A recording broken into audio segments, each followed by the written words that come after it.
Good morning, everyone. Lots going on as usual. Today's Sunday, November 2nd, 2025, and non-voluntary MAID. What's going on there? There was a report recently written about what happens in Canada if they roll out MAID to mentally ill people, how much money they save in palliative and end-of-life care. And it's a lot of money, like $1 trillion. So it's a lot of money. We have to look at the report, and it's basically saying we have to look at the ethics of this program that we've rolled out, and it seems somewhat recklessly. So we're going to look at that today. There's a United Kingdom train terrorist attack that happened yesterday, and we'll look at that and the response. And it reminds me a lot of the Danforth shooting. It reminds me a lot of a big deal that a lot of people will be impacted by and a lot of people won't tolerate, and the way the media is going to handle it, the way the media is already handling it, and the royal family and all of the responses have already been minimizing it. And the response is going to try and get a digital ID, right? Everything that happens like this is going to be pushing for digital ID. The way to bring safety is a digital ID, they'll say. So that's hopefully not where we go, but that's certainly what it looks like. 1,000 medical interns from Saudi Arabia who will never work in Canada were prioritized over Canadian doctors for training time. I don't know if it's just doctors or if it's just medical placements more broadly. I don't know if it's actually MDs specifically or if it's like medical people, 1,000 spots anyway, all across Canada in Canadian hospitals, and all gone to foreigners. Weird, right? Super duper weird. Silence from the Carney camp on the Supreme Court ruling, and we'll look at that early on. Digital euro is coming, says, is it Vanderline? No, it's the person who oversees the European Central Bank. I can't remember her name off the top of my head. And a bunch of people were stranded after the game last night. It was an exciting game. I watched everything but the 11th inning because I thought this thing could go forever. I'm going to bed. And then as I was brushing my teeth, I was like, okay, so the game's done. And that's it. But it was a good game. But you're not here for baseball news, so there's lots to get to. Let's get to it. First, GovDaddyXC says Mark Carney said he was misinformed about China being Canada's greatest threat, and that this is not the right one. We started mid grab bag of governance. We have to start at the beginning of the grab bag of governance. But Carney's flip-flopping on China, and during the election, he did say that China was our biggest threat. And 6 months later, he's like, you know who we've got to get closer to? China. So weird, right? Super duper weird. Anyway, we start off with Michelle Ferreri, and she says, not one word from Mark Carney or any of his ministers on the Supreme Court ruling to protect pedophiles. Not a word. That says everything, right? Sometimes silence speaks volumes, and it is very, very clear where Mark Carney and his liberal ministers stand on this whole thing. And it's concerning because, it's concerning. Pierre Poilievre came out and said right away that the Conservatives would use the notwithstanding clause to put the mandatory minimums back on. But we'll see how the whole thing plays out. It seems like Canadians are disincentivized from talking about politics in a way that harms our political ability to have a conversation about hard policies or anything like that. Anyway, Free West Citizen is responding to Heather. Heather says, if Mark Carney wants to pass his budget and avoid an election, he needs to work with other parties. He knows where I stand. Heather's NDP. To get NDP support, he can't go ahead with the cuts that he's threatened to jobs and the services Canadians rely on. So the NDP won't vote for the budget if the budget doesn't have certain job promises and job security, etc. The Conservatives aren't going to vote for it for their reasons. The Bloc has said they're not going to vote for it either. And so I don't know. I don't know how they cobble together getting this budget passed other than doing House of Cards in the back rooms with backbenchers breaking their word or whatever and voting with the Liberals to avoid a Christmas election. I don't know, but that's what people are talking about. Free Citizen says non-man from non-party claims non-confidence. So the NDP have erased the category of women. They're either men in the leadership race or non-man, because all of the non-men are not exactly women. And that was written down, and they released that, so people are kind of giving them the gears about that. That's what that's about. 3 more sleeps, and then we'll all see the budget, and we'll all see the cowards that vote for it. It'll be interesting because I don't know who's going to vote. I don't have that feeling, like that tingle, like we're going to an election next week. But things have come out of the blue or out of left field, and it happens, right? But it just I don't feel it.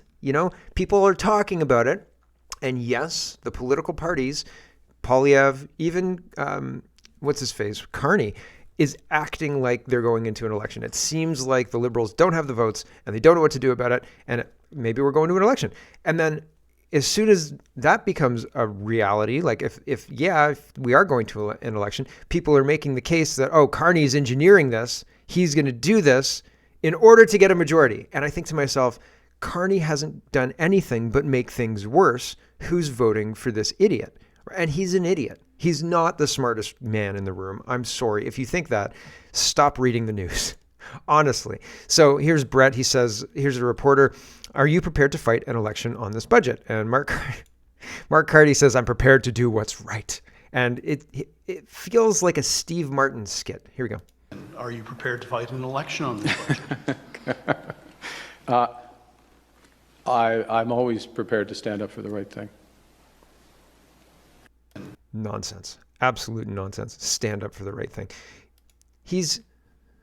All of the bills that are in process right now are made to censor Canadians and take away our freedoms. And this guy's saying, oh, I'm going to stand up for the right thing. Give me a break. Doug says, if an election occurs, it will not be triggered by the opposition, but by Carney and Carney alone. He will set the budget up to fail as he wants a majority. What? What? Who's going to vote for somebody who's so ineffective? I am going to get a deal with Trump July 1st, November 1st, no deal with Trump. And things are way worse than they were in July or even before the election in April, right? Like before Mark Carney became prime minister. And things are way, way worse. Who's voting for more of this? Who's voting for that, right? Like our elections are rigged. I'm sorry, our elections are rigged. So people say Canadians are pretty brainwashed. They think, I don't know what they think Trump man bad and Carney's going to protect them despite everything that's happened. Can they not see what's happened? Maybe not, right? Maybe not. I don't know. But here's a small taste of what's happened. Here is CNN talking back and forth about what's going on with Canada. And Ryan says, do you need any more evidence that our government doesn't want to make a deal with the United States? They're willing to sacrifice the livelihoods of tens of thousands of Canadians. I guess so. Can you imagine Canada without a trade deal with the Americans? Like without the USMCA? We'd be in trouble. If Canada moves away from the United States, more towards China in terms of a trading relationship, is that good for the United States? What is good for the United States is getting Canada to start to adhere to their previous agreements and to follow the rule of law and to stop punishing American companies the way they've been. The negotiations with China have been very, very frustrating for President Trump. As an example, they have a huge digital service tax on companies that stream things like Netflix, that if anybody who makes content that you watch when you go home at the end of the day and you flip around to watch a show, that they've got to make a quota in Canada of how many Canadian actors they have. That they've got stuff like that littered throughout the economy, and it's gotten worse and worse under these liberal governments. And so President Trump won't stand for it. He's tried to negotiate with the Canadians to get better deals for Americans, and they've been, frankly, rude and dismissive. And this is how it gets to where we are. But the bottom line is we had an enormous victory in China. There's a great deal for Americans. The American farmers are going to be selling their soybeans. And all of that happened while the Chinese accepted a tariff that was much larger than they started with in January. And so it's a big win for the American people and for the president. The president calling the meeting with Xi a 12 out of 10. One of the critical parts about it. Yeah, exactly. Well played. Spinal Tap reference. Thanks for the clarification. So Canada can't get a deal with the United States, but the United States is signing deals with China, and Canada is making it more difficult to trade with China because of what we're doing, I guess. And people are noticing that. And yet, Mark Carney wants to actively trade with China. And then I've got, after this, Mark Carney being asked, well, maybe I should show it now. Here is Mark Carney being asked about, hey, like, you just said China was a security threat. Like, what changed? And he says, he pivots to Polyev should have his security clearance. And it's a weak pivot. Next question. Hi, Prime Minister. Sarah Ritchie with the Canadian Press. If you cast your mind back to April during the election campaign, I know it feels like a long time ago for me, you told Canadians that China was the biggest security threat to this country and to Canadians. Do you still believe that to be the case? I think we have to manage all our threats. There are a number of threats from a country you mentioned, Russia.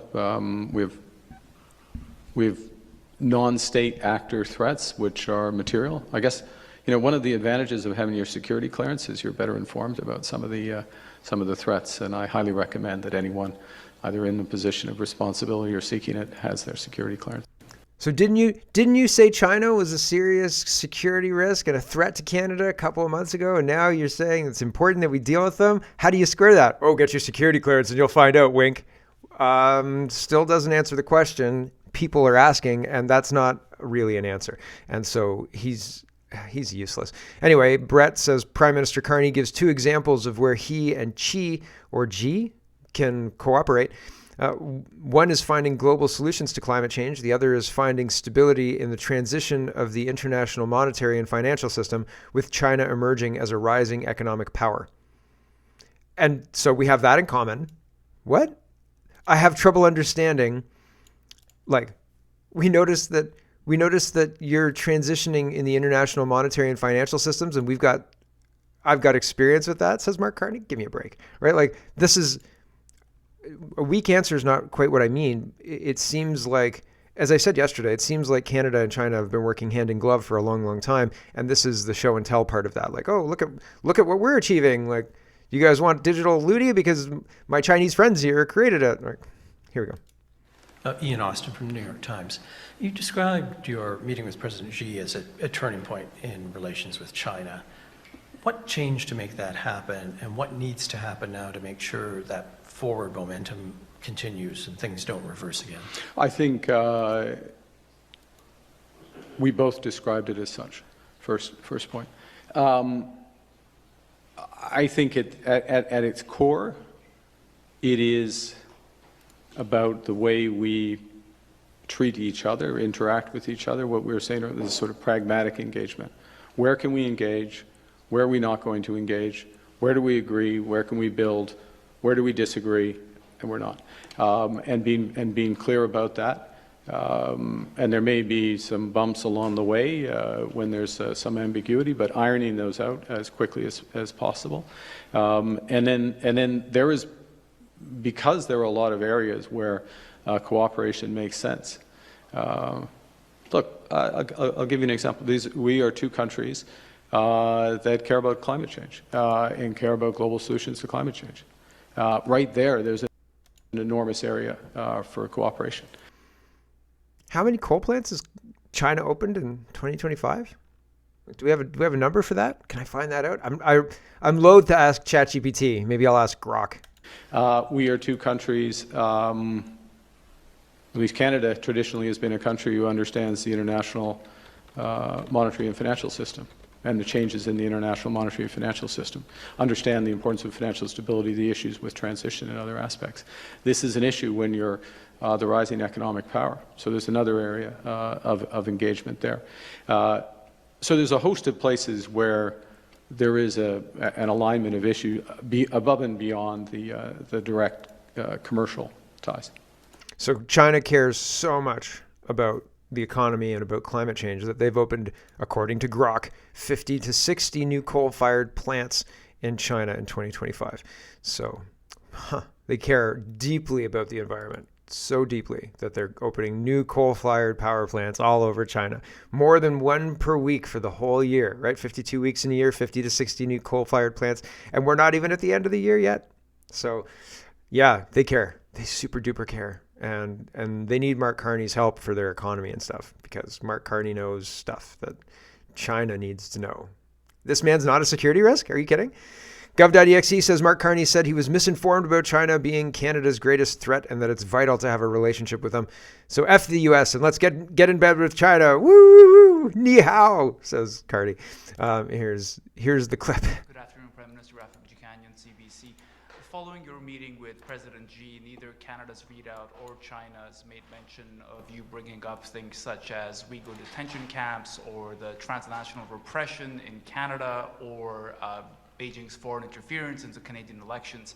Did you bring these issues up? We had a discussion on foreign interference. How did he react when you mentioned foreign interference into Canadian Look, we elections? had, we had a discussion that was, our overall discussion was constructive, and it was number one, constructive. Number two, Look, listen, we had our overall discussion. It was, listen, look, what in the world? This is 40 seconds in. He hasn't said anything. marked a turning point in the relationship. Hasn't said It's anything. important that we are engaged with the world's largest country by population, second largest economy by value, Why are we sending them money for aid? and If they're second largest economy by value, why are we sending them aid? Like, where do we stack on that? 15th, 16th, 19th, 20th, 40th? increasingly influential. So we need to be back in there, and now we are back in having those discussions. Hi, Prime Minister. Sarah This is the China question that we already listened to, and he pivots to Polyev needing to get his security clearance, which again isn't an answer. These things are not answers to these questions. And the look, listen, it's like when Obama says, or Chrystia Freeland says, let me be clear, or Trudeau, let me be clear, right? They're never clear. They're anything but clear. They say nonsense words, and we're all supposed to act like what they said makes sense. Jason says, to anyone still in denial about what's transpired over the last 8 months, here's a breakdown for you. It's long been China's aspiration to break up the Five Eyes alliance. For nearly 80 years, they were the key military intelligence network that lived at the heart of NATO and Western trade. The strategy was to infiltrate the political industrial centers of the weaker links, Canada, New Zealand, and Australia, turn Britain through its banking sector, and isolate the United States. In Canada, it started with Trudeau Sr. and ended with Trudeau Jr. Mark Carney was installed as Liberal leader to finish the job. I believe that the reason Mark Carney was installed as a leader to finish the job is because Trudeau had a timeline and he missed his timeline for whatever reason, the truckers, or for whatever reason, he failed somehow and he's been removed, but they're trying to reboot Trudeau, and I think they're going to try and put him into an international position. He's dating Katy Perry, and she's a high-placed astronaut. So being an astronaut puts you in that game. You understand what I'm saying? And so she and Trudeau are meant to influence citizens because they're so pretty and they're so popular. They're so hot right now. All of that stuff. And I'm sure they're going to find it like they did with Rutte when Rutte was chased out of the Netherlands by the Dutch farmers. You know what I'm saying? Rutte got put into the United Nations as moving the peace because he wasn't toppled. Maybe for whatever reason, they got him back and they put him back on the board. And so I think they're going to try and do the same with Trudeau. They're going to try and use him to influence people in some way in an official position. I'm sure of it, because it's not just Trudeau's ego that's driving this Katy Perry thing, I don't think. Anyway, back to this. Mark Carney was installed because Trudeau failed. Carney and Brookfield are deeply invested in China and are part of a global banking cabal that appears to favor China's hard technocratic version of fascism. So maybe. ESGs, SDGs, DEI, and all the other leftist acronyms are products of China and Maoism. So these, like the Sustainable Development Goals, diversity, equity, inclusion, these are all communist acronyms, right? Digital IDs are a Chinese invention. Now they've arrived in Europe and will arrive in Canada shortly. The United States are creating their own system that will introduce as a national security response, but nonetheless, it will be part of the same effort. In this strategy, the weakest links are proactive, the power center is reactive. The most difficult part of this strategy was always going to be separating Canada from the United States, considering our shared border, close trade relationship, and near identical cultures. Trade tariffs were inevitable in the post-COVID world. The U.S. economy was suffering and simply could not afford to pay 200+% tariffs on Canadian imports, or imports from anywhere else for that matter. Whether it was Trump or a Harris government, some form of rebalancing was coming. Trump was a gift to China since he is naturally a divisive figure with very little interest in press-friendly diplomatic rhetoric, so the anti-American campaign in Canada swung into action. But what Canadians were unaware of was the fact that Canada was identified as a national security threat under Biden, Obama, Democrats. AUKUS was created as the alternative to the Five Eyes. It was the same military intelligence network with Canada and New Zealand removed. The problem here is that the United States was playing catch-up and the damage was already done. CCP-affiliated organized crime was using Canada as command central and were pouring millions of kilos of cocaine, fentanyl, and meth into the United States. The Liberal government's open borders were sending millions more illegal immigrants across the border. The relationship was rapidly deteriorating. Trump's public reactions to it all sped up the rate of decay. Mark Carney arrived, and gullible Canadians were duped into the elbows up slogan by way of their own spite and insecurities for having always been a distant runner-up to the American juggernaut.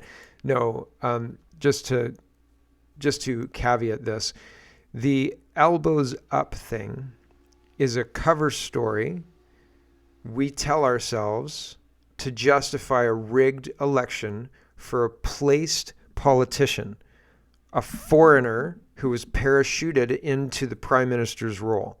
Okay? Elbows up wasn't really popular. And I know there are seniors, I know there are people who watch the news and parrot what the news says, but fundamentally, I am of the opinion, and maybe I'm wrong, I could be wrong, it's fine if I'm wrong, but I'm of the opinion that Canadians aren't voting for this. We're victims of a rigged election. We're victims of a rigged media. We're victims of our taxpayers' dollars being stolen to rig these things, and we are being stolen from as if we're the police who arrive on scene of a bank robbery to meet other police who are already there, and they say, don't worry about it, we've got this well in hand. Meanwhile, us, the police, are talking to the criminals, and we're just being held up by the criminals, and we don't realize it. And I think that's what's happening right now. We're being held up by the criminals while they continue to steal from us, and we don't realize it, or the people who do realize it are shortly going to be thrown in jail as thought criminals because